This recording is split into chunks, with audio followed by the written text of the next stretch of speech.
नमस्कार दोस्तों, आप देख रहे हैं सावधान Udaipur news. Udaipur smart city को लेकर जो कार्य हुए हैं 5 साल में, उसी को लेकर आज हमारी मुलाकात नगर निगम बोर्ड के गैराज समिति अध्यक्ष मनोहर जी चौधरी से हुई। उनसे कई सारे हमारे सवाल थे। आप खुद सुनिए उन्होंने किस तरह सवालों के जवाब दिए, और हमने ये भी बोला आपको कितने नंबर दिए जाए। तो नंबर आप तय करेंगे हमारे कमेंट्स बॉक्स में क्या नंबर दिए जाए। सिवाय लेक पैलेस के और जग मंदिर के सभी का बाई रोड रास्ता है। बाई रोड उनके पास साधन है जाने के लिए। बावजूद उसके आप मेरा इशारा समझ गए मैं किनकी बात कर रहा हूँ। उन समस्त होटलों की नावें आज पेट्रोल पे चल रही है या डीजल पे चल रही है। स्थिति ये है सर कि आपको नहीं लगता कि आपके इस कार्यकाल में या पिछले वाले कार्यकाल के अंदर विपक्ष की स्थिति काफ़ी कमजोर रही, जिसका फायदा आपको मिला और आप लोग उसका पूरा संपूर्ण फायदा उठा के और बिल्कुल निसंकोच जैसा आप लोग चाहते हैं वैसा काम कर रहे हैं कि ये पेट्रोल की नावें, ये होटल जो चला रहे हैं और जिनके रास्ते हैं उनको तो तुरंत प्रभाव से बंद करनी चाहिए। इसलिए इसके बाद में मैं एक चीज़ और पूछना चाहता हूँ ट्रेन के बारे में। जब ट्रेन का कॉन्ट्रैक्ट हुआ, इसको जो दिया गया, तो उससे पहले मैंने सुना कि आपके पास ठेकेदार ने कुछ रकम 5 लाख से लेके फिर 5 लाख, दूसरा 10 लाख लेके आपके पास आया कि पार्षदों को बिगाड़ा जाता है। पार्षदों को कई ठेकेदार बिगाड़ते हैं। पार्षद जब जीतता है तब उसको ये मन में नहीं होता कि कैसे मुझे रिश्वत मिलेगी, कैसे नहीं मिलेगी। मतलब आप ये मानते हो कि ये चीजें जो पैसे मिलने वाली है आज वो कारगर हो गई है और इसके ऊपर जो पार्षद है वो चलने लग गए हैं। क्या जो स्मार्ट सिटी का काम हुआ क्या वो अच्छा हुआ? आम जनता की बात कोई नहीं सुनता है। इस हम जहाँ भी बैठे हुए हैं यहाँ ऐसी स्थिति, अभी थोड़ी सी बरसात हुई है, आप देखो नीचे गाड़ियाँ गिर रही होगी। सीमेंटेड रोड बना दी, चिकनी रोड बना दी, वहाँ गिर रही होगी। सीवरेज आज यहाँ पे फेल हो गया। हर चीज यहाँ पर जो भी काम नगर निगम के तहत में हो रहे हैं या यूएटी के तहत में हो रहे हैं वो सारे फेल हैं। जो जनता का जो पैसा है वो पैसा जो जिसका सारा सत्यानाश जो कह सकते हो इस बोर्ड ने कर दिया है। चौधरी साहब, कहीं ना कहीं आपके वार्ड के क्षेत्रवासियों का कहना है कि आप उनकी बात नहीं सुनते हैं। हाल ही में कुछ समय पहले जब बोरा गणेश वाली रोड पे सीवरेज का काम चल रहा था, 6 दिन से वहां पर लोग परेशान थे, आपको कह के थक गए। फिर माया मीडिया हमने जब खबर लगाने की कोशिश करी तब आपसे ही बात हुई थी, आपने कहा 6-7 दिन और लगेंगे। फिर आपने दूसरे दिन अचानक काम करवा के तो कैसे खत्म? आइए, आज आप सभी का स्वागत है उदयपुर की इस चर्चा के लिए। आज हमारे साथ लोकप्रिय पार्षद, नगर निगम की गैराज समिति के अध्यक्ष मनोहर जी चौधरी साहब, जो कि पहले भी कई पदों पर रह चुके हैं।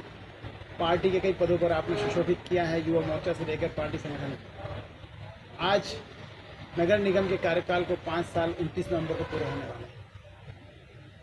उसी को लेकर हम उस चर्चा को लेकर इसमें आज सबसे पहले हम जिस समिति को लिया है, गैराज समिति को, इसके बारे में आज चर्चा करेंगे। मेरे साथ मेरे मित्र माथुर साहब हैं, कालरा जी हैं, विनय जी हैं, हरीश जी हैं, डीके जी हैं, नवरत्न जी। तो सर, इस खुशनुमा मौसम के अंदर आज हम बैठे हैं नज़ारा हाइट्स स्टैंड पर। 5 साल आपको हो चुके हैं। आपकी समिति ने 5 साल में कितना काम किया? सबसे पहले तो मैं कन्हैया जी आपका, माथुर साहब का, सुनील जी का और सभी मेरे जो है साथी लोग, पत्रकार साथी लोग बैठे हैं, इन सबसे मैं स्वागत करता हूं और धन्यवाद देता हूं कि हमारा 5 साल पूर्ण होने पर हमने हमारी समिति में क्या क्या कार्य किया उसको जनता को बताने के लिए, और आपने भी हमारा हिसाब किताब मांगने के लिए आज हमें बुलाया है। उसके लिए उनका आभार आपका सबका, और उदयपुर की जनता का भी बहुत बहुत आभार कि जिन्होंने हमें 5 साल का मौका दिया। रही बात गैराज समिति का 5 साल तक जो कार्य किया, मैं सोचता हूँ गैराज समिति की 6 बोर्ड में ये ऐतिहासिक कार्यकाल रहा है। तो इसमें हमने जो कार्य किए हैं वो पहले कभी कल्पना की नहीं जा सकती थी कि ऐसे कार्य उदयपुर की जनता के लिए किए जा सकते। जैसे उदयपुर की जनता को जब हम अध्यक्ष बने गैराज समिति का, हालांकि हम जब इस समिति के अध्यक्ष बना तब मैंने सोचता था कि ये मेरे वश का बात नहीं है, पर जब इसमें भीड़ के लग के काम किया तो मुझे बड़ा अच्छा अनुभव हुआ। और उदयपुर की जनता की जब हमने बैठा थे तो हमने कहा, जब अध्यक्ष बनाया तब मन में एक सपना था कि हम बचपन में 2 लाल बसें चलती थी जो यूनिवर्सिटी होके चलती थी, तो हम देखते थे एक सिटी बस में बड़ा आनंद आता था। हम 25 पैसा दे के पूरे उदयपुर का राउंड कर लेते थे। तो मन में था कि यार उदयपुर की ट्रैफिक व्यवस्था और जिस ढंग से ऑटो वाले लूटते हैं, पर्यटकों को लूटते हैं, पब्लिक को लूटते हैं, लूटने का मतलब वो अत्यधिक पैसा किराया लेते हैं। तो मन में आया, महापौर जी से बात हुई, कलेक्टर साहब से भी, स्मार्ट सिटी के मतलब अधिकारियों से बात हुई, गुलाब जी साहब से बात हुई। इन सब से बात होने के बाद में क्या उदयपुर में सिटी बसें चलनी चाहिए, और ये प्रस्ताव लेके हम गुलाब जी साहब के पास भी गए, स्मार्ट सिटी और महापौर जी सब बैठक हुई थी। तो विधायक थे गुलाब जी? जब विधायक थे गुलाब जी, तो क्योंकि गुलाब जी राज्यपाल अभी 1.5-2 साल पहले तो नहीं, बाकी उसके पहले वो विधायक शहर के थे। तो हमने कहा था हम उदयपुर के लिए सिटी बसों का संचालन करना चाहते, तो उसके लिए फिर प्रोजेक्ट पे कार्य किया, और हमें फर्स्ट फेज में जो 24 बसें मिली, और 24 बसें को हमने स्मार्ट सिटी के माध्यम से पैसा जो है वो, और नगर निगम के माध्यम से दोनों ने मिल के इस बसों को चलाने का, माननीय जो अभी वर्तमान में हमारे राज्यपाल हैं पंजाब के, उनके कर कमलों से इन बसों को शुरू किया।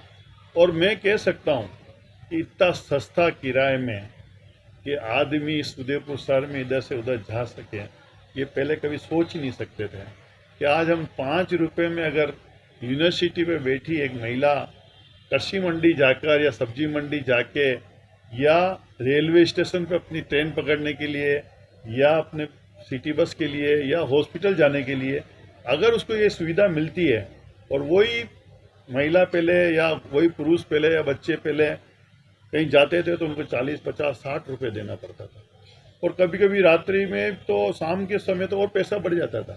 तो ये एक हमारी बहुत बड़ी हमने सफलता मानी कि स्टूडेंट संभाग मुख्यालय, तो कोई डूंगरपुर, बीकानेर से, बांसवाड़ा से, चित्तौड़गढ़, पांच जो आसपास के हॉस्पिटल में लोग आते थे, उनको लगता था यार वहाँ उतरेंगे, वहाँ से ऑटो पकड़ेंगे। मेरा आपसे इसमें एक सवाल है सर कि इसके अंदर क्या इसकी जो टाइमिंग है रात्रिकालीन, इसको आप लोगों ने इसको सीमित नहीं कर रखा। उदयपुर जैसे शहर के अंदर जो पर्यटकों की नगरी भी मानी जाती है, अब ये एजुकेशन हब भी बनने जा रहा है, इस वजह से अभी ये लगभग शिकायत आती है कि 8 बजे बाद लोगों को दूरगामी कन्वेंस नहीं मिलते हैं। जैसे किसी को बड़गांव जाना है, किसी को बलीचा जाना है, किसी को देवाई डबोक तक ये चलती है, तो वहाँ तक जाने के लिए रात्रिकालीन सुविधा उदयपुर के अंदर नहीं है।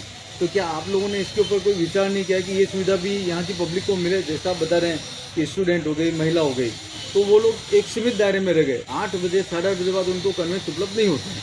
ये माधव साहब सही बात है, और क्योंकि हमारा पहला प्रोजेक्ट था तो हमने फर्स्ट स्टेज पे प्रथम चरण में 24 बसें लेके आए हम, और उसको हमने शुरू किया। आपको मैं खुशी की बात बता देता हूँ कि हमारे इस प्रोजेक्ट और इस लोगों से खुश होकर कि लोग बसें भर के चल रही है, तो हम लोगों ने फिर केंद्र सरकार से मांग की कि हमें और बसें उदयपुर में जरूरत है। कई मार्ग अभी भी है जहाँ सिटी बसें नहीं चलती है, तो मगर वो और जो आप बता रहे हो कि जो आज 8 बजे 8 बजे तक बंद हो जाती है, वो अगर 10-11 बजे तक चले, क्योंकि बिल्कुल देर रात तो किसी महानगर में भी नहीं चलती है। तो यहाँ पर भी सिटी बसें को हम जो 50 बसें हमने मांगी है, वो माथुर साहब केंद्र सरकार ने हमने स्वीकृति दे दी है। राजस्थान सरकार के बजट में भी उसको ले लिया गया है, और पूरे देश भर में जो 2,500 बसें दी है, उसमें से 50 बसें हमने उदयपुर शहर के लिए भी दी है। तो वो बसें बहुत जल्दी, मैं सोचता हूँ वहाँ से पहले कहा गया है दीपावली के आसपास आपको वो मिल जाएगी। जैसे ही वो बसें मिलती है, इस उदयपुर शहर का आसपास का क्षेत्र जो बता रहे, बड़गांव, बुआना, बलीचा, सब ये सब क्षेत्र उसमें जुड़ जाएंगे, और कोशिश हमारी ये रहेगी कि 10 बजे तक हमारे बसें चले, ताकि लोगों को सुविधा मिले। एक और मैं आपसे जानकारी प्राप्त करना चाहता हूँ कि उदयपुर जो है वो जो पुराना उदयपुर शहर जिसको कहते हैं, उसके अंदर सारी मेनली टूरिस्ट वहाँ पर आता है घूमने के लिए, सारे टूरिस्टिक प्लेस इसी क्षेत्र के अंदर आते हैं। तो यहाँ पर पर्यटकों की एक ऐसी सुविधा है ना, तो यहाँ पर की कोई वन वे की सुविधा अच्छी है, यहाँ पर वहाँ उन लोगों को ऐसा कोई कन्वेंस, ऐसा कोई साधन नहीं मिलता। वो कार लेके आते हैं या फिर ऑटो वाले उनकी मनमर्जी चला के उनसे भाड़ा होता है। जैसा अभी आप बताए थे कि भाड़ा मनमर्जी लेते हैं। चांदपोल से किसी को सिटी पैलेस आना है तो उसका वो 150 रुपये लेते हैं, वन वे का बहाना करके उससे वो 150 रुपये मांग लेते हैं। तो क्या एक टूरिस्ट जो आता है वो ठगा ठगा सा महसूस करता है। यहाँ पर जैसा कि नैनीताल के अंदर है, नैनीताल में इतनी अच्छी ट्रैफिक सुविधा है, वहाँ पर उन लोगों ने ऐसा सिस्टम कर रखा है कि एक एरिया के बाद में सिर्फ ई-रिक्शा चलता है। यहाँ पे नगर निगम से एक बार ये प्रस्ताव पास हुआ था कि अब यहाँ पर हाथीपोल से जगदीश चौक आने के लिए, चाहे चांदपोल से जगदीश चौक आने के लिए, रंग निवास से जगदीश चौक आने के लिए इन लोगों ने एक ऐसा प्रस्ताव पास किया था कि केवल ई रिक्शा चलेगा, प्रति सवारी 5 रुपया चार्ज करेंगे और ई रिक्शा में लेके आएंगे। तो केवल ई रिक्शा पतले भी होते हैं, ऐसी सकड़ी गलियों के अंदर कार और जो ऑटो बड़े ऑटो चलते हैं उनका चलना नामुमकिन है, ट्रैफिक की काफ़ी रहती है। इससे पेट्रोल का भी नुकसान है, लोगों को जेब के ऊपर बोझ बढ़ता है। ये सर आपके अंतर्गत ये चीजें आती है, आपका बोर्ड है सर, तो क्या उसके अंदर ऐसे प्रस्ताव पास करके टूरिस्ट को और आम जनता को नहीं माथुर साहब, राहत सही देनी बात चाहिए? है। ई रिक्शा का प्रस्ताव गेरा समिति ने लिया था, उसको बोर्ड ने पास भी किया था, और इसके साथ ये तो कई था हम चलाए, मगर इसके साथ हमने अनुदान के लिए भी करा कि कोई अगर ई रिक्शा लेके चलाना चाहे तो भी हम अनुदान 25,000 रुपये अनुदान उसको दे रहे थे, एक नगर निगम अनुदान देगी। अभी कुछ ई रिक्शा मार्केट में आए हैं और चल रहे हैं, मगर जिस मात्रा में आने चाहिए वो अभी आए नहीं है।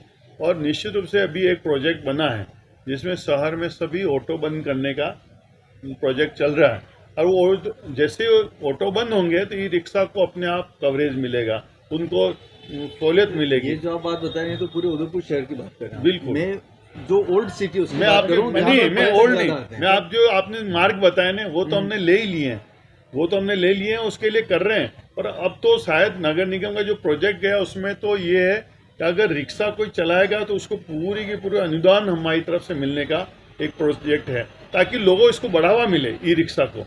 तो ई रिक्शा में कई बार हमारे घाटी क्षेत्र है, पुराना जितना ही उदयपुर है घाटी क्षेत्र है, अगर ये थोड़ी सी हेवी सवारी या 2 से 3 बैठ गए तो ई रिक्शा भी अपने आप में उन घाटी पे चलने के लिए। यहाँ पर जो पहले ट्रायल लिया था उसमें 4 सवारी आराम से चढ़ती है। तो मैं उसके आपको अंदर बता रहा हूँ, लगेज- आप जैसे मेरे जैसे बैठ जाएंगे 3-4 चल जाएंगे, मगर कोई एक अकेले 150 किलो का बैठ गया तो वो सवारी तो इसमें नहीं कुछ है। मगर हमने, क्योंकि देखो जयपुर और अजमेर या जोधपुर बहुत प्लेन रोड है, हमारा उदयपुर जो पुराना बसा हुआ है वो टॉप मोस्ट बसा हुआ है, और गलियां हैं, संकड़ी घाटियां हैं, तो कहीं कहीं प्रॉब्लम है। मगर फिर भी हमारे ये जैसे जगदीश चौक तो पहुंचे ही पहुंचे हैं, गणगौर घाट पहुंचे, लाल घाट पहुंचे, ऐसी कोई स्थिति जैसे लाल घाट में जैसे सर्वे करवाया था तो वहाँ पे थोड़ी प्रॉब्लम है, तो मगर जहाँ तक पहुंचे वहाँ हम पहुँचाने की पूरी कोशिश करेंगे। मगर मैं एक सिटी बस का मैं आपको बताऊँ, निश्चित रूप से पूरे मीडिया भी है, और कि ये हमने उदयपुर को एक गैराज की तरफ से प्रोजेक्ट ला के, और अभी 50 बसें और आने के बाद सभी समस्याएं हल हो जाएगी, और इतने सस्ता। क्योंकि इसमें सबसे बड़ी बात उदयपुर जनता को बताना चाह रहा हूँ, इसमें हम लोग 38 रुपया पर किलोमीटर नगर निगम, लोगों को 5 रुपये में यात्रा करने मिले 7 में 10 में, उसके लिए 38 रुपया पर किलोमीटर हम सिटी बसों की कंपनी को देते हैं, और एसी में हम 57 रुपये देते हैं। जो एसी गाड़ी एयरपोर्ट चल रही है उसमें भी हम अनुदान देते हैं, और यहाँ जो हमारी गाड़ी साधारण चल रही है उसमें 38 रुपया देते हैं। तब जाके जनता को 5, 7, 10 रुपये टिकट में यात्रा करने को मिल रही है। ये नगर निगम ने बहुत बड़ा काम कर रखा है कि इसका हमारा बजट लाखों करोड़ों में इसका बजट जाता है, मगर ये काम तो आपने किया ही है। इसके साथ जो पिछला झील देख रहे हो, कितनी खूबसूरत झील है, यहाँ पहले पेट्रोल की नावें चलती थी, और बहुत बार मीडिया ने भी उठाया, मैं यूँ नहीं कह रहा हूँ मीडिया ने जागरूक नहीं, मीडिया बहुत जागरूक रही, बराबर हमारे ऊपर प्रेशर था कि यहाँ पर पेट्रोल की नावें बंद करो ताकि पानी प्रदूषित नहीं हो। यहाँ पे मच्छी है, पानी के जितने भी है जलीय जंतु है, वो जलीय जंतु को नुकसान नहीं पहुँचे। तो निश्चित रूप से हमने बहुत प्रयास किया, हमें बहुत संघर्ष किया है, और आखिर लास्ट में है हमने जोधपुर हाई कोर्ट का भी आदेश था, जनता की भी मांग थी, हमारे मीडिया की भी मांग थी कि यहाँ पे इलेक्ट्रिक बोट चले। और आपको मैं बता दूं, अभी पिछले 4 महीने पहले हमने पेट्रोल की बंद कर दी। यहाँ पर सभी पेट्रोल नाव बंद है। हम नगर निगम की मैं बात कर रहा हूँ आपको माथुर साहब, कि निश्चित रूप से मैं नगर निगम की बता देता हूँ। नगर निगम ने ये करके जो नया टेंडर दिया, उस नए टेंडर में हमने इलेक्ट्रिक की चलाई है, जिसमें आज बैटरी से नावें चल रही है।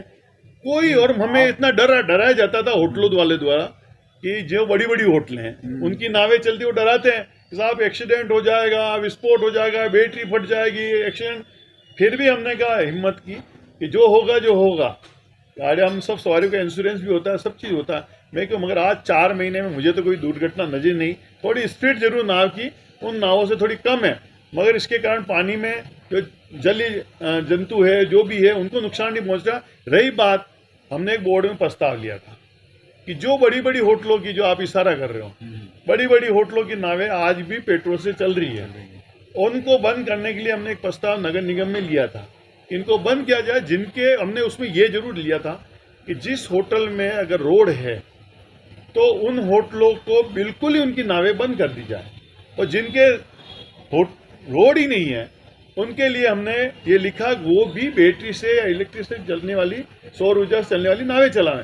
मगर आपको पता है, सिवाय लेक पैलेस के हाँ। और जग मंदिर के सभी का बाई रोड रास्ता है, हाँ, बाई रोड उनके पास साधन है जाने के लिए। बावजूद उसके, आप मेरा इशारा समझ गए मैं किनकी समझ बात गया कर रहा हूं। बिल्कुल। उन समस्त होटलों की नावें आज पेट्रोल पे चल रही है या डीजल पे चल रही है।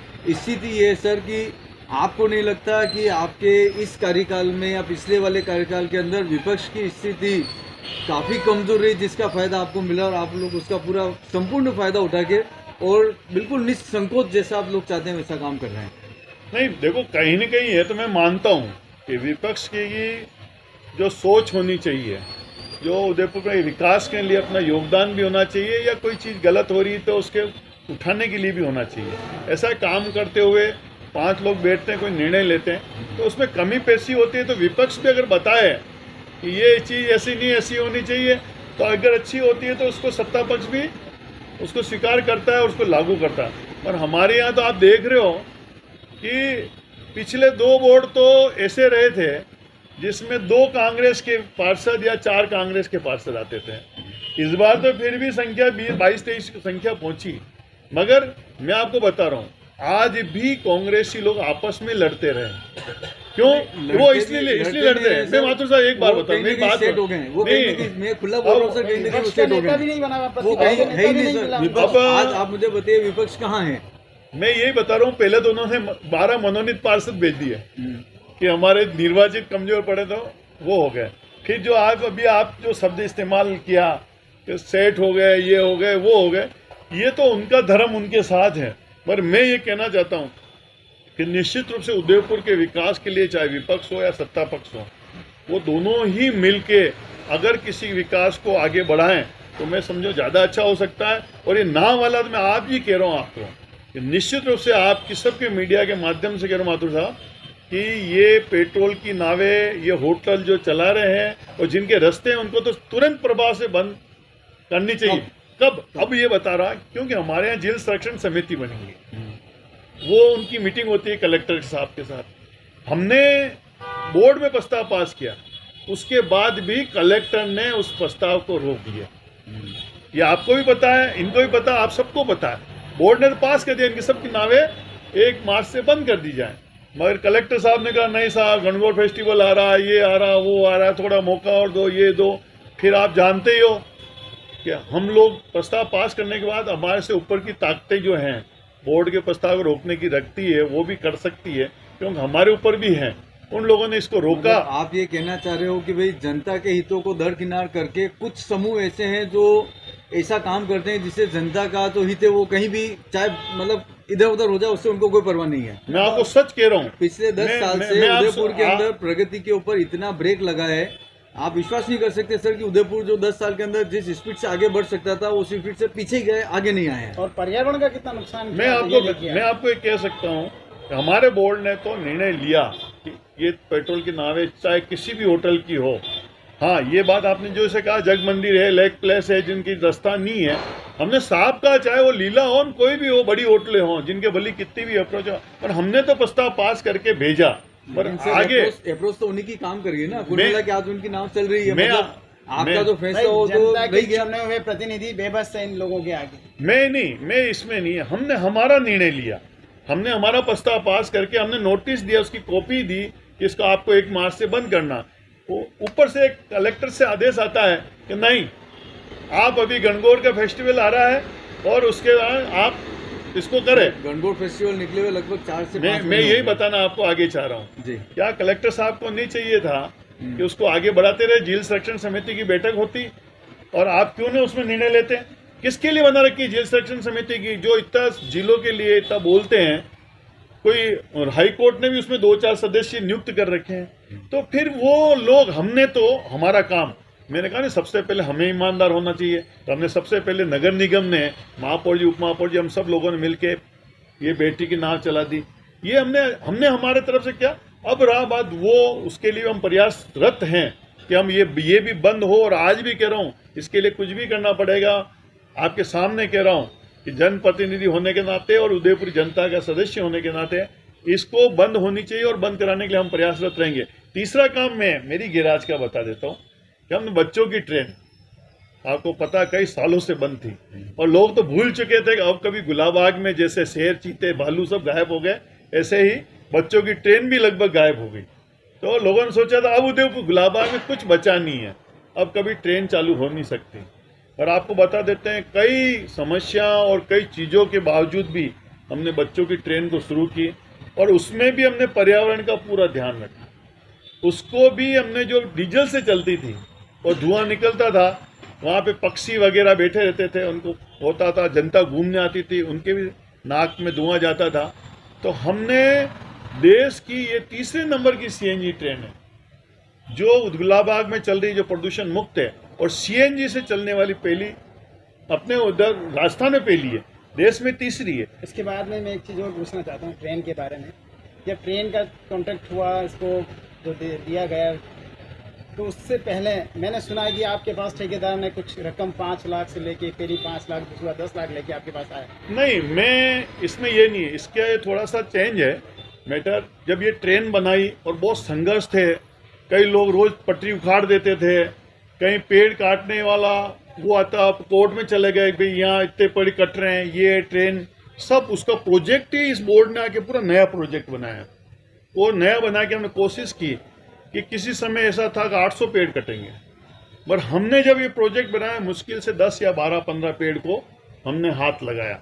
आपके सामने छुपाने वाली बात नहीं, ऐसा तो हो नहीं सकता बिगर पेड़ कटे ये ट्रेन की पटरी बिछ गई, जो नया रूट था। तो 12-15 पेड़ हमने इसको रहा। मगर ये तय है कि जब हम लोगों ने इतना संघर्ष किया, कोर्ट की स्टे भी बाहर, कभी मंथ आया, एक मंथ के हमारी जमीन में से निकल रही है, आपने यहाँ से हटाया जाए, तो ये सब जनता कहते हैं। और हमारे को एक ध्यान था कि बच्चों को ये टॉय ट्रेन मिलनी चाहिए, बहुत सालों से बंद थी, हमने प्रयास किया। उस प्रयास करने के बाद में कि भी ये ट्रेन चले, और गुलाब जी माननीय राज्यपाल जी बने, उसके बाद में उन्होंने इसको झंडी दिखा के इसको रवाना किया और आज सफलतापूर्वक बच्चे उसका पूरा आनंद ले रहे हैं, जो चीज़ कभी संभव नहीं थी। रही बात आपका जो विषय है, ये मैंने इस पर्व में कहीं एक कार्यक्रम में कही थी कि पार्षदों को बिगाड़ा जाता है, पार्षदों को कई ठेकेदार बिगाड़ते हैं। पार्षद जब जीतता है तब उसको ये मन में नहीं होता है कि कैसे मुझे रिश्वत मिलेगी, कैसे नहीं मिलेगी। मैं तो बहुत खुल के आपके सामने, क्यों मेरा ये तीसरा कार्यकाल पूरा हुआ है और मैं 15 साल इस नगर निगम में रहा हूँ, पहले भी इलेक्ट्रिक समिति का चेयरमैन रहा हूँ, विधि में रहा हूँ, ये सब चीज़ें मैंने देखा हुआ है। मगर पार्षदों को, जब मैं 94 में पार्षद बना था, 94 में जब मेरी मात्र 25-26 साल की उम्र थी, तब ये चीज़ कभी हम सोचते नहीं थे कि कोई ठेकेदार से पैसा मिलता भी है। मतलब आप ये मानते हो कि ये चीजें जो पैसे मिलने वाली है आज वो कारगर हो गई है और इसके ऊपर जो पार्षद है वो चलने लग गए हैं। मतलब रिश्वतखोरी का सीन आप स्वीकार करते हैं? माथुर साहब मैं बता रहा हूँ, मैं इसलिए बता रहा हूँ, मैं 94 में पार्षद था, तब इस चीज़ को कोई जानते नहीं थे क्या चीज़ होती। मगर ठेकेदार अपने स्वार्थ के लिए, अपने लाभ के लिए कई बार पार्षदों को फंसाते हैं। पार्षदों को कहते हैं कि या ये ले लो, वो ले लो, वो ले लो। कई बार देखो, हमारे यहाँ गुलाब जी जैसे ईमानदार, ताराचंद जी जैसे विधायक ईमानदार, रविंद्र जी श्रीमाली जैसे कोई लाछन नहीं लगा सकता है। आज हमारे महापौर जी बैठे हैं ईमानदार, मतलब ऐसे ईमानदार लोगों के शख्स में काम करते हैं कि पार्षद तो अपने आप भी, अगर मन उनका काला हो रहा होता नहीं, बेईमानी की तरफ जाते हैं, तो वो अपने आप ही मजबूती से कहते हैं हमारे नेतृत्व इतना बढ़िया। मेरा सवाल आपसे एक ही इसी के ऊपर कि इतने तरह के टैक्स नगर निगम लगाती है, हर किसी बिजनेस, कभी यूडीए टैक्स लगा दिया, कभी क्या लगा दिया, मतलब जो आम बिजनेसमैन है वो इन चीज़ों से, इस टैक्स से पहले तो इतनी महंगाई हो गई, हर चीज़ के ऊपर जो है महंगाई की मार पड़ रही है, फिर ये टैक्स की मार वो झेलते हैं। उसके बाद जनता को क्या मिलता है? उनका सारा टैक्स का पैसा कभी आयड नदी के उसमें सुनने को आता है, वहाँ बह गया, कभी दूसरे प्रोजेक्ट के अंदर बह गया। स्मार्ट सिटी का आप काम देख लीजिए, स्मार्ट सिटी के अंदर भी नगर निगम का रोल है कुछ % का। कहीं पे भी कोई व्यवस्था सुचारू रूप से, जो मेरा आपका पहले मैंने आपको बताया था कि विपक्ष बिल्कुल एकदम चुपचाप बैठा हुआ है, उसका कारण ये है कि जनता अभी किसकी तरफ देखे, किससे उम्मीद लगाए कि उनका जो पैसा टैक्स का नगर निगम उनसे वसूलता है वो बेकार क्यों जा रहा है। आज हमारा जो ईमानदारी का पैसा हम कमा के टैक्स के रूप में दे रहे हैं वो सारा डूब रहा है, क्योंकि जो सत्ता में है आप बता रहे हैं कि वो ईमानदारी से काम आगे पीछे हो जाते हैं, विपक्ष चुप बैठा वो आवाज नहीं उठा रहा है, तो ये आवाज उठाएगा कौन। आपने अच्छी बात छेड़ी आयड नदी की। मैं माथुर साहब और आप सभी से मैं निवेदन करना चाहता हूँ, मैं तो आयड नदी के किनारे पैदा हुआ व्यक्ति हूँ, मेरा बचपन उसी नदी में गुजरा हुआ। मैं जब छोटा था तब वहाँ कलकल नदी बहती थी, साफ सुथरा पानी होता था, हम खेलते थे तो कभी उसी नदी में से ऐसे ऐसे हाथ से करके रेती में से पानी साफ सुथरा लेके पी लेते थे। हमने बचपन इसमें नदी देखी। उसके बाद में जैसे जैसे हम तो बड़े होते हुए फिर हमारा मकान साइड पे बना तो आयड से हटके तो हमने उस नदी को वो कंडीशन में देखी है।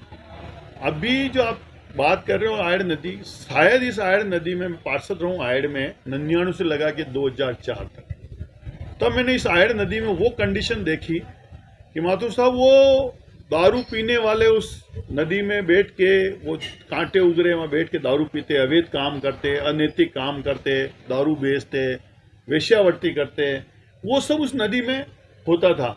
और इतने जो अपने सुअर कहलाते हैं वो उस नदी में विचरण करते हैं, ऐसे अवैध जानवर वहाँ विचरण करते, सांप ये वगैरह कोई उसमें नदी में नहीं।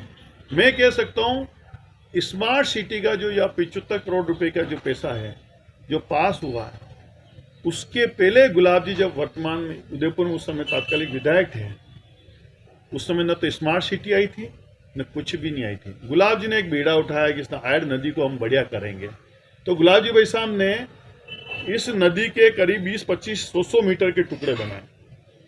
फिर उन्होंने उदयपुर के उद्योगपतियों से बात की कि आपको इन्हीं 100 मीटर की इस टुकड़े को आपको यहाँ हजारों टन जो मलबा जम गया है या गंदगी जम गई है इसको साफ करनी है। मैं कह रहा हूँ उनके आह्वान से जनता ने उसका सहयोग किया। मैं कह सकता हूँ हजारों गाड़ियाँ उस समय गुलाब जी भाई साहब के आह्वान के बाद उद्योगपतियों के सहयोग से उस नदी को साफ करके एकदम क्लीन बनाया। उसके बाद वो काम वापस ब्रेक होने के बाद लोगों ने कहा करोड़ों रुपए हमने मलबे लगा के साफ किया, तो वापस कांटे वगैरह उगने लगे, जैसे जैसे वापस पुरानी स्थिति में आने की स्थिति हुई। तो ये स्मार्ट सिटी वाला मैटर आया कि स्मार्ट सिटी, क्योंकि स्मार्ट सिटी का एक बजट है, लोग कहते हैं कि वो पैसा वहाँ क्यों लगा। मैं उनको कहता हूँ एक दिन एग्रीमेंट तो पढ़ो आप स्मार्ट सिटी का। स्मार्ट सिटी के एग्रीमेंट में साफ लिखा हुआ है कि ये पैसा उदयपुर में सीवरेज डालने का, नाली, लाइट, पानी, स्वस्थ सब होने के बाद भी पुरातत्व का कोई मंदिर है, कोई ऐसी चीज है जो उदयपुर के लिए रौनक की चीज होगी या ऐसा विकास के लिए हो सकती है, उस चीज को स्मार्ट सिटी का पैसा लगाया जा सकता है। लोगों को ये एग्रीमेंट पड़ा नहीं। कई मैं माथुर साहब में आपने बात घुमा दी, मैं आपकी बात से सहमत नहीं हूँ। मेरा ये है कि जो भी टैक्स का पैसा आप लेते हैं, स्मार्ट सिटी में जो पैसा आ रहा है, आपने तो सीवरेज की बात बोली, क्या सीवरेज उदयपुर में अच्छी बिछी भी है? क्या जो स्मार्ट सिटी का काम हुआ क्या वो अच्छा हुआ? आम जनता की बात कोई नहीं सुनता है। इस हम जहाँ अभी बैठे हुए हैं यहाँ ऐसी स्थिति, अभी थोड़ी सी बरसात हुई है, आप देखो नीचे गाड़ियाँ गिर रही होगी, सीमेंटेड रोड बना दी, चिकनी रोड बना दी, वहाँ गिर रही होगी। सीवरेज आज यहाँ पे फेल हो गया। हर चीज यहाँ पर जो भी काम नगर निगम के तहत में हो रहे हैं या यूएटी के तहत में हो रहे हैं वो सारे फेल हैं। जो जनता का जो पैसा है वो पैसा जो जिसका सारा सत्यानाश जो कह सकते हो इस बोर्ड ने कर दिया है, पिछले वाले बोर्ड ने कर दिया, जो भी कार्यक्रम में चल रहा है उसका हिसाब जनता किससे मांगे? मेरी बात किससे उम्मीद करेगी? मैं बताऊँ आपको कि उदयपुर शहर में डेफिनेट हम भी मकान भी बनाते हैं ना, बंगला, अपन स्वयं का बंगला भी बनाते हैं ना, तब रहवास करते हैं ना, तब अपन अंदर निवास करने जाते तब अपने को लगता है ये चीज़ और बाकी रहेगी, ये चीज़ और बाकी रहेगी, इसको सुधार करना है, ये इसका यहाँ पे गलत है, यहाँ पे फिसलन हो सकती, ये हो सकती। अपने मकान में जाने के बाद भी हम 1 साल बाद वेल सेटल होते हैं, हाँ ये वेल सेटल, या ये होटल है, हम होटल बनाई, तो भी आपको लगेगा काम करते जाओ, ये सुधार करो, ये सुधार करो।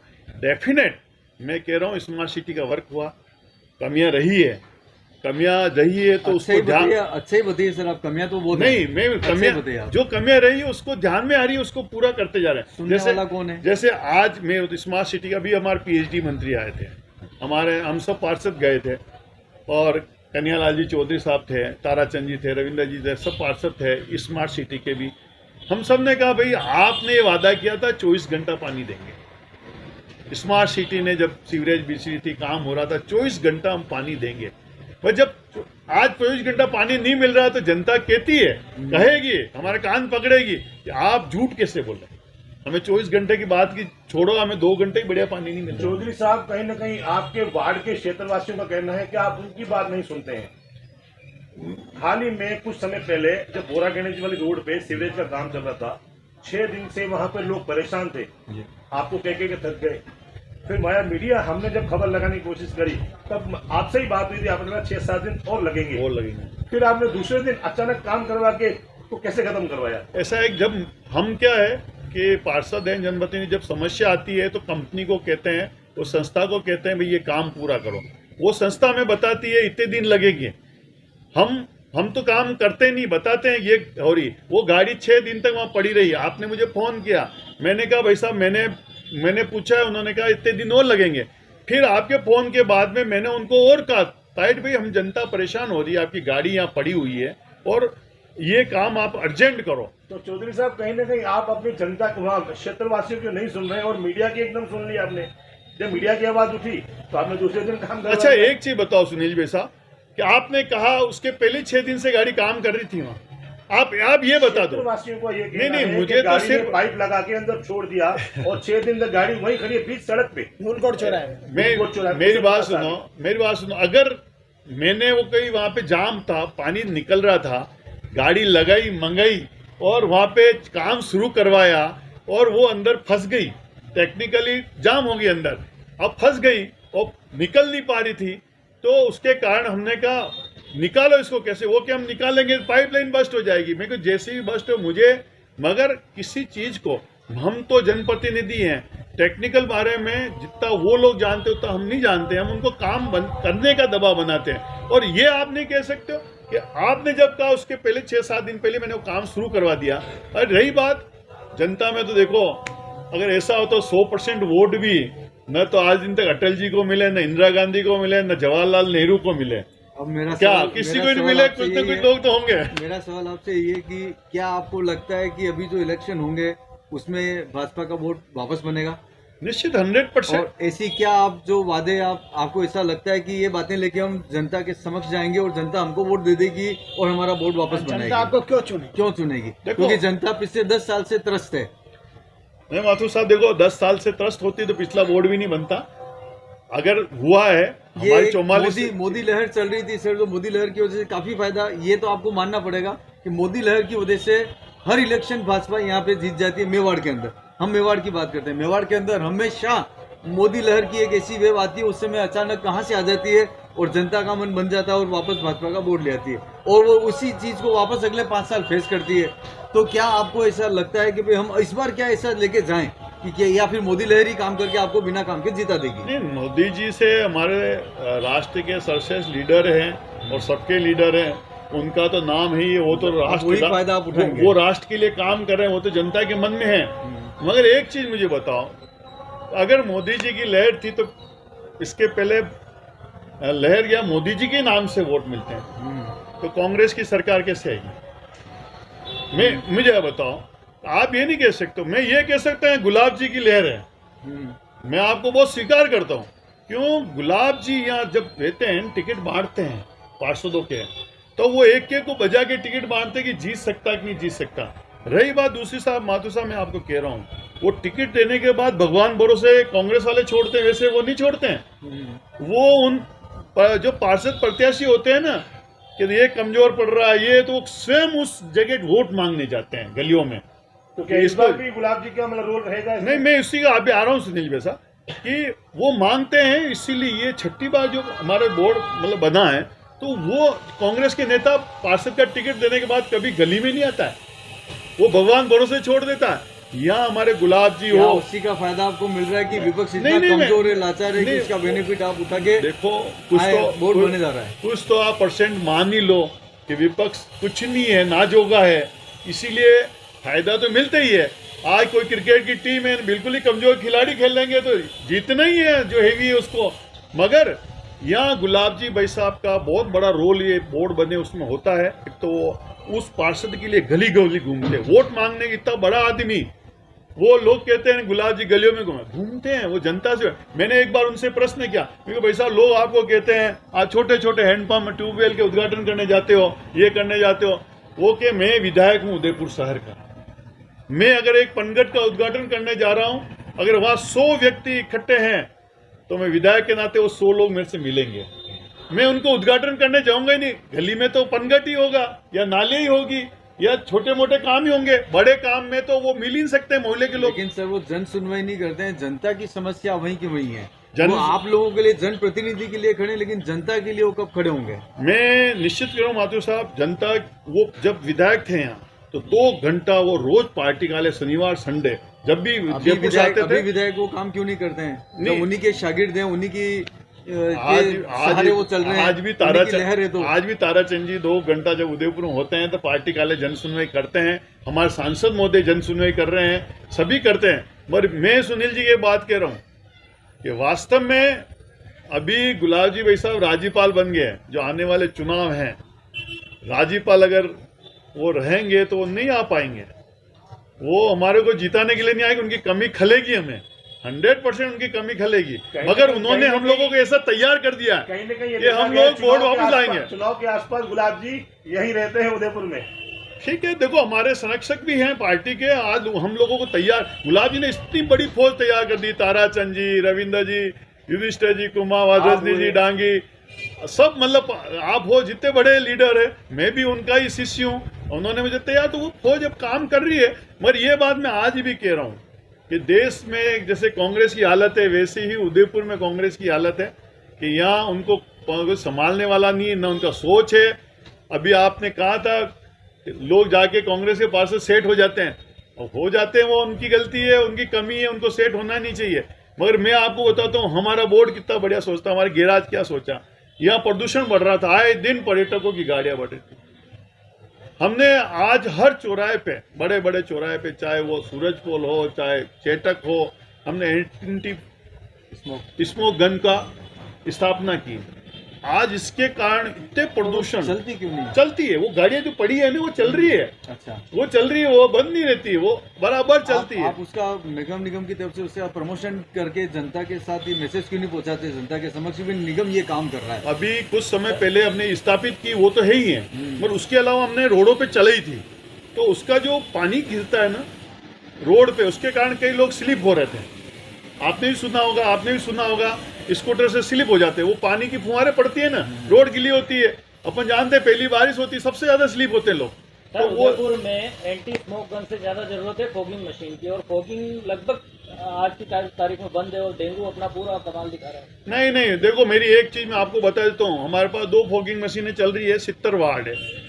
अब हम लोग चलाते हैं, फॉगिंग मशीनें दोनों चालू है, दोनों ही कर रही हैं, और नहीं ला सकते सर कि जनता का पैसा तो भरपूर पड़ा है, टैक्स का हमने पैसा अभी निगम के पास 25 भरपूर तारीख पैसा को गैराज समिति की बैठक रखी है, हमने और फॉगिंग मशीन खरीदने का उसमें प्रस्ताव रखा है, और हम जल्दी से जल्दी, क्योंकि कोरोना कब आ जाए किसी ने सोचा नहीं था, कोरोना जैसी बीमारी, डेंगू अपना कब बड़ा रूप ले ले, तो हम कोशिश पूरी कर रहे हैं। हमारे मेडिकल कलेक्टर साहब खुद उसकी देख रेख कर रहे हैं, और जहाँ जहाँ जरूरत है वहाँ भेज रहे हैं। मगर मैं आपको और बता रहा हूँ, फॉगिंग मशीन डेंगू का इलाज नहीं है, मैं आपको जिम्मेदार व्यक्ति होने के नाते कह रहा हूँ। मच्छरों को रोक सकती है फॉगिंग मशीन, ये डेंगू के मच्छर साफ पानी में ही होते हैं, ये गंदे पानी में नहीं होते हैं, और हमारी जो मच्छर मारने की दवाई है, ये मलेरिया वाले मच्छर मार देगी। ये मच्छर इतने जबरदस्त है, साफ पानी में होने वाले। एहतियात के तौर पर स्वास्थ्य विभाग ये सारे काम भी कर रहा है, जहाँ भी मच्छरों के लार्वा होते हैं, चाहे वो साफ पानी हो, गंदा पानी हो, उसमें जो भी जरूरत होती है वो केमिकल डाल के उनको खत्म किया जा रहा है, और वो अपनी कोशिश पूरी कर रही है। हमारी मीटिंग भी हुई, हमने जनता को संदेश दिया, जहाँ पे भी साफ पानी भरा हुआ है, कई टंकी में है पानी बच्चों, उनको आप खाली कर दो, उनको ये मत करो। देखो हम जागरूकता तो हम सबको लेने वाला, मीडिया सबसे उससे बड़ा है कि ये चीज़ है। और डेंगू मैं आपको बता रहा हूँ, जैसे सर्दी बढ़ेगी अपने आप ये डाउन जाएगा, सर इसके क्या है, गर्मी बढ़ती है और जब मौसम के बीच का भाग होता है उसमें ये डेंगू होता आपको है। लगता है कि विभाग इसी बार भरोसे बैठा है कि सर्दी बढ़ जाए? नहीं नहीं नहीं, नहीं। मैं आपको बता रहा हूँ, मैं बता रहा हूँ, ये इसके भरोसे नहीं है। हम तो हमारी कार फॉगिंग बराबर चल रही है, पर ठीक है, आप कभी कभी फॉगिंग निकलती मशीन, वैसा माथुर साहब आपने सबने देखा होगा, निकलती है। जो घर के बाहर देखेगा उसको लगेगा धुआं छिटक के गया, और जो घर के अंदर बैठा उसको पता ही नहीं चलेगा मशीन आके चली गई। क्यों? इसको इतनी बड़ी कोई आवाज नहीं है, कई लोगों की लगता है हमारे यहाँ नई नहीं है। समस्या जो लेके मैं बता रहा हूँ आपको, उदयपुर के अंदर हर चौराहे पे या हर गली नुक्कड़ पे आप देखो सारा कचरा पड़ा हुआ है, जिस कारण से मच्छर भी हो रही, गंदगी भी हो रही है। जिस तरह से पहले कंटेनर होते थे उन कंटेनरों के अंदर सारा कचरा वहाँ डाला जाता था। स्मार्ट सिटी की जो रैंकिंग बढ़ाने का जो किया इन लोगों ने आपस में, पता नहीं कि क्या शर्तें थी, नियम थे कि साहब उदयपुर से कंटेनर हटा दिए जाए, पर वो हटने के बाद आज इतनी गाड़ियां घर घर जा रही है तो भी कचरा आपके चौराहे पे आगे गिर रहा है। ये क्या चक्कर है? ये समझ रोडवेज नहीं आ रहा। बस स्टैंड के बाहर जहाँ से रोडवेज निकलती है और अंदर आती है, जस्ट उसके बाहर इतना कचरे का ढेर है, अभी भी जाके देख सकते हैं उसको। क्या पर्यटक उदयपुर की छवि लेकर जा रहा है? नहीं, निश्चित रूप से मैं मानता हूं कि सफाई व्यवस्था में अभी कहीं न कहीं कमी आई है। और जो आपने कंटेनर की बात की है, इस बोर्ड ने आके पहले ही साल में कंटेनर बंद कर दिए, और सिर्फ इसलिए कंटेनर बंद कर दिए गए कि हमें जो रैंकिंग मिलती है कि जिस शहर में, निगम में कंटेनर लगे हुए होंगे तो उसके 50 नंबर नहीं मिलेंगे।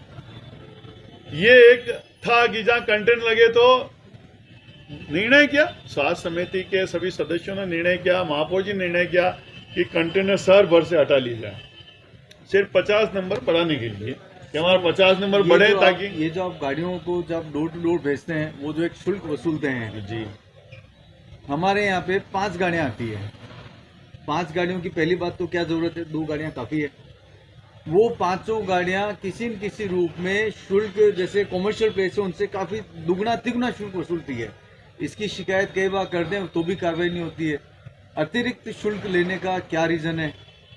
और दूसरा, फिर एक लास्ट कमेंट में आपसे चाहूंगा, फिर इस चर्चा को हम विराम देंगे, क्योंकि आप काफी सवालों के आप जवाब दे चुके हैं और काफी अच्छा आपने सहयोग किया, इसके लिए आपको बहुत बहुत धन्यवाद। तो आप ये जरूर बताएं कि लास्ट कमेंट आप क्या बताएं कि जो एक्स्ट्रा शुल्क लेते हैं जनता तरफ से, बिजनेसमैन तरफ से, आप उनसे काफी तरह के आप टैक्सेस ले रहे हैं, उसके बाद वो घर घर गाड़ी आ रही है उससे लेने का भी मतलब पैसा ले रही है, दुगना तिगुना पैसा। वो कहते हैं जैसे 50 रुपये आपने तय किया, वो 50 नहीं लेके वो 500 रुपये मांगते हैं। तो जो एक्स्ट्रा 450 रुपया और जो हम लोगों को देना पड़ रहा है, तो आखिर क्यों?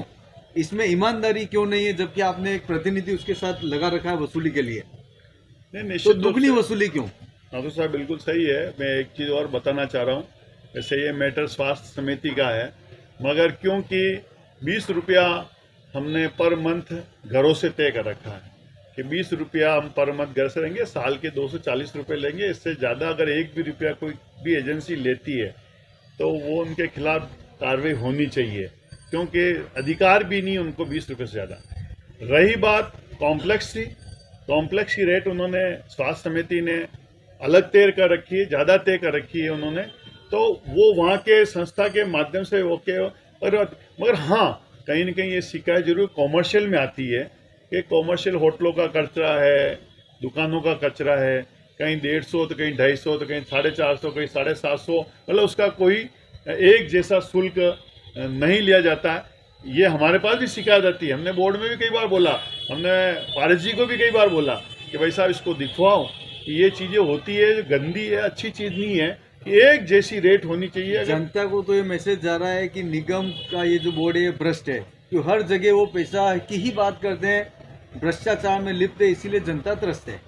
नहीं, ऐसी तो देखो मेरी बात सुनो, भ्रष्टाचार, अब देखो आपको मैं एक चीज़ बता देता हूँ, लोग नेता नाम सुनते कहते बेईमान, कहीं ना कहीं छवि बनी है। कारण क्या होता है, ऐसी छवि क्यों बनी, कैसे बनी? ऐसा तो है नहीं, अच्छे लोग होंगे इसलिए देश चल भी रहा है। मोदी जैसे लोग भी हैं देश में, जो उनके नाम से फिर भी कांग्रेस ने एक नारा लगाया था, मोदी चोर है। मोदी क्या आपने देखा चुनाव में लिखा था मोदी चोर है, ये भी तो कहा था, वो विपक्ष ने कहा है। विपक्ष ने कहा। मैं यही कह रहा हूँ, मैं जनता की बात कर रहा हूँ। आज जनता, मैं आपको बता रहा हूँ, जनता में किसी ने चोर नहीं कहा। देखो मैं एक बात, गेहूं में कंकर होते हैं माथुर साहब, मैं इसको स्वीकार करता हूँ, गेहूं में कंकर होते हैं, वैसे ही नेताओं में भी कुछ लोग हो सकते हैं कि जो भ्रष्टाचार करते हो। मैं तो मेरी बात कह सकता हूँ कि हमने जनता से कभी भी तीसरी बार पार्षद हूँ, 15 साल पूरे किए हैं। 1 रुपया कभी हमने जनता से कभी भ्रष्टाचार का प्राप्त नहीं किया, किसी ठेकेदार से प्राप्त नहीं किया। उम्मीद हम आपसे यही करेंगे कि आप जैसे ही निगम के दूसरे जो पार्षद गण हैं और जो ऊपर अधिकारी बैठे हैं वैसे हों। अब आप मेरे को आप ये बताइए कि सर आप जो अगले चुनाव के अंदर जा रहे हैं, ये लास्ट कमेंट आपका सर, फिर हम आपका समय नहीं लेंगे। लास्ट है हाँ। उदयपुर एक टूरिस्ट सिटी है, ठीक है, लेकिन उदयपुर की सबसे बड़ी समस्या है जाम की। आप देखो शहर में हर जगह जाम लग रहा था, जिससे टूरिस्ट उदयपुर शहर के लिए गलत छवि लेके जाते हैं। इसके बारे में ताराचंद जी ने कई अधिकारियों के साथ बैठक भी की थी, लेकिन उसके बाद भी उदयपुर शहर में जाम को लेकर कोई रिजल्ट नहीं। देखो निश्चित रूप से प्रशासन, जनप्रतिनिधि माननीय गुलाब जी भाई साहब जब भी ये बैठते थे तो ये जाम के लिए सबसे कई बार एसपी, कलेक्टर, जनप्रतिनिधि सब लोगों ने, चाहे डेलीगेट हो, सब चौराहे पे चक्कर का कई बार अलग अलग बताया, यूं लगा लो तो यूं हो जाएगा। आप बताओ, ताराचंद जी भाई साहब को आए 8-9 महीने हो विधायक होने, उन्होंने भी 3-4 रोडों को छोड़ा। जैसे दुर्गा नरसिंह रोड पे आप देख लो, सुखाड़िया पार्क छोटा किया, टीआरए के यहाँ भी काम चल रहा है, उसको अपन ने किया। अभी उन्होंने एक प्रोजेक्ट और लिया ताकि बीएन कॉलेज पे कम पड़े, वो आपके सामने बहुत जल्दी आ जाएगा। तो उन्होंने जो ये सिख कॉलोनी वाली जो पुलिया रेलवे की, उसके पास एक रोड सीधी वो निकाल रहे हैं सेवाश्रम के लिए, उस पर प्रोजेक्ट पे काम चल रहा है ताकि बीएन वाली रोड पे थोड़ा कम पड़े। जैसे आयड नदी के किनारे अभी एक नई रोड निकली आपने ओरिएंटल पैलेस से, उससे थोड़ा लोड कम पड़ेगा। ऐसे जैसे आप शक्ति नगर में इतनी महंगी जमीन नगर निगम की उनको देनी पड़ी कि जो बोटल नेक खुल जाएगा तो लोग जो सीधा उदयपुर से आने वाले वहाँ पे तो वापस जाम लगेगा, क्योंकि वो शटर वटर लगा के लोगों ने चौधरी साहब, ये आप कह रहे हैं कि उनको मतलब मुआवजा या जमीन मिली है, वहाँ के क्षेत्रवासियों के ना उनको 1 फुट कोड़ी नहीं मिली और रास्ता खुलवा दिया नगर निगम ने, उस पर क्या कहेंगे आप? सुनील जी साहब, आप हमारे साथ पधारना। नगर निगम का जो ईशान कोण है उसको काट के हमने बाउंड्री वॉल बना के उनके लिए प्लॉट छोड़ दिया, पूरा निकाल दिया हमने। क्या नगर निगम अपनी जमीन ऐसे दे सकती है कॉमर्शियल के लिए? बिल्कुल जनहित में ये जो रोड निकालनी थी, आज कहीं न कहीं हमने देखा, आपने देखा नगर निगम के जो ये रोड कितनी बार हमने डिवाइडर बंद किया, कितनी बार खोला, कितनी बार बंद किया, आखिर कहीं न कहीं तो रास्ता है क्या ये लोड भी कहाँ कम पड़ेगा। ये भी हमारे नगर निगम सामने टाउन हॉल रोड पे लोड कम पड़ेगा, ये चालू होते ही। और आप निश्चित रूप से छोटे छोटे प्रयास हो रहे हैं, मगर मैं कह सकता हूँ राम निवास जी मेहता थे हमारी यूआईटी के सेक्रेटरी, उन्होंने भी कई रोडें निकाली उदयपुर के आसपास की, उससे भी लोड कम पड़ा। मगर आने वाले समय में बहुत ज़रूरत है, ये जाम जो हो रहा नहीं। मैं आपके प्रश्न से वाजिब हूँ कि हम जो ऑटो बंद करने जा रहे हैं शहर के अंदर, कि ऑटो नहीं आएंगे, आपने माथुर साहब ने कहा जैसा ई रिक्शा चलाएंगे, तो कहीं न कहीं और सिटी बसें ज़्यादा से ज़्यादा चलाएंगे ताकि लोगों को अपील करेंगे अपनी गाड़ियां लेके शहर में नहीं आए और यहाँ सिटी बस से उतरे डेलीगेट ई रिक्शा ले अपना काम करे। आपको नहीं लगता सर कि एक ऑटो स्टैंड हाथीपोल बन जाए, एक ऑटो स्टैंड चांदपोल बन जाए, एक ऑटो स्टैंड रंगनिवास बन जाए, जगदीश चौक, घंटाघर सब जगह से हट जाए और केवल एक एक करके रिक्शा को भेजा जाए कि एक बार में 5 या 10 जाएं, उससे ट्रैफिक व्यवस्था की जिसकी जहाँ मर्जी होती है वहाँ से निकल के चला जाता है। मेन समस्या यही है। हम लोगों को ये लगता है ऐसा, मैं पूरे मीडिया के माध्यम से आपको कहना चाहता हूँ कि जब भी आप लोगों की बैठक होती है सिर्फ चाय नाश्ते तक सीमित रहती है, उसके ऊपर निर्णय नहीं लिए जाते हैं, वो वहीं पेंडिंग रह जाते हैं और जनता को कोई सुकून नहीं मिलता है। जनता अभी भी त्रस्त है। जनता को क्या फ़ायदा मिला आप बताइए? पिछले 10 साल से उदयपुर में तो जाम लग रहे हैं, इंटीरियर सिटी में भी, उसमें क्या 1 वे आप लगाते हैं? आप जैसा बता रहे हैं एसपी साहब से बात करते हैं, एसपी साहब ने क्या निर्देश ऐसे दे दिए जिससे जनता को फायदा हुआ? आप बताओ, आप तो ऑटो स्टैंड कह रहे हो, मैं तो ऑटो की जगह ई रिक्शा स्टैंड बताऊंगा। जो आपने स्थान बनाया ना वो सब हम ई रिक्शा स्टैंड के लिए दे दिए। कहाँ है सर? वो कागजों में ही है सर। नहीं, कागजों में नहीं प्रयास। देखो क्या होता है, कोई भी चीज है चलती है, काम होता है, धीरे धीरे उस पर प्रयास होता है। मैं आपको कह रहा हूँ ये सब चीजें ऐसा नहीं है। आज सिख कॉलोनी की पुलिया बनी, आज जहाँ नीचे जाम लगता था रोज हम फंस जाते थे, आज सिख कॉलोनी की पुलिया बनी, उसके कारण आज लोग आराम से ऊपर से निकल रहे। सेवाश्रम पे रोज जाम में फंसते, सेवाश्रम में आज भी हम जाम से पूरी तरह से मुक्ति नहीं मिली है, सेवाश्रम में आज भी फंस रहे हैं, तो उसका भी एक तोड़ निकाला जा रहा है। आप एक जनता को अच्छा संदेश दें, फिर इस चर्चा को हम विराम देंगे। ई रिक्शा से क्या शहर में ट्रैफिक कम हो जाएगा? अगर लोकल ऑटो बंद कर रहे हैं और ई रिक्शा चालू कर रहे हैं तो उससे ट्रैफिक बंद हो जाएगा।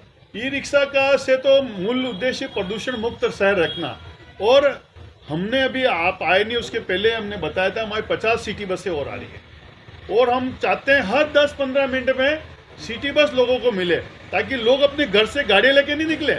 अगर सिटी में काम आना है, जैसे आज मेट्रो दिल्ली में, बॉम्बे में, आज वो लोग मेट्रो का उपयोग करते, जानते हैं इस रोड से जाएंगे तो फंस जाएंगे। तो लोग यही है, आज दिल्ली में जैसे केजरीवाल जी की सरकार थी, उन्होंने अलग अलग नंबर की गाड़ियां चलाई, ऐसा सब चीज़ें। तो हमारे यहाँ अगर सिटी बसों का प्रचलन ज़्यादा होगा नहीं, तो जो लोग आज बात बात पे गाड़ियां लेके, आज हर आदमी एक सब्जी लेने जाता है कार लेके जाता है, तो ये कार बंद हो जाएगी, महिला सिटी बस में बैठेगी, डेलीगेट पे आएगी, सब्जी खरीदेगी, तो कम से कम ट्रैफिक थोड़ा बहुत कम होगा। ऐसा नहीं में बिल्कुल ही खत्म हो जाएगा, थोड़ा बहुत उसका फर्क पड़ेगा डेफिनेट। इसलिए ई रिक्शा का तो मूल उद्देश्य है प्रदूषण कम करना। जो आप ट्रैफिक व्यवस्था को लेकर कई समय से निगम बार बार दावे करता है और ट्रैफिक व्यवस्था को लेकर ओल्ड सिटी में कई बार योजनाएं बनाई गई, लेकिन ट्रैफिक कम नहीं हुआ। जबकि उदयपुर का लोकल क्षेत्र घंटाघर से हाथीपोल देखे तो वहाँ का मार्केट ही खत्म हो गया।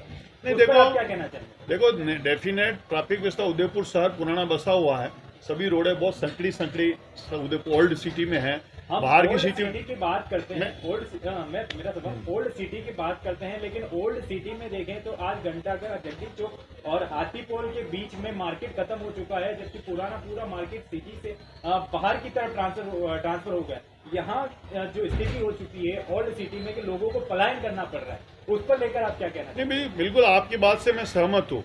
जो लोग पहले ओल्ड सिटी में हमारा मार्केट था, जो भी खरीदारी होती थी तो सिंधी बाजार में आते थे, सराफा बाजार में आते थे, जगदीश चौक में, हर दुकानों पे खरीदारी, हमारा मार्केट ही सीमित था उस समय।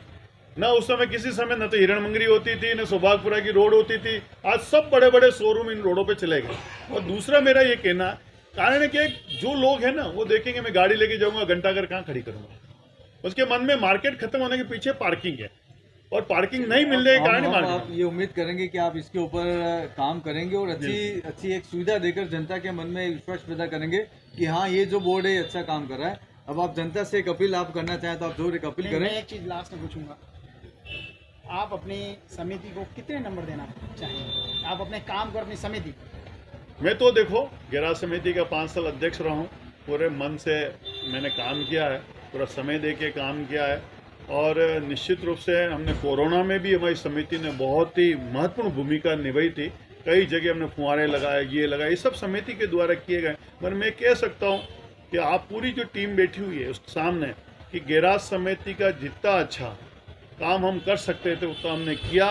नंबर देने का काम मीडिया का है, जनता का है, मेरा काम सिर्फ काम करने का। मैं अच्छा काम करूं और मेरी प्रयास रहे, हमने 100% अपना देने का कोशिश की। मगर फिर भी क्योंकि कोई भी आदमी 100 में से 100 नंबर ला नहीं सकता है, कहीं न कहीं कमियां रही है, कहीं न कहीं संसाधनों की कमी के कारण भी गैराज को जितना अच्छा चलाना चाहिए था उतना नहीं चला पाए।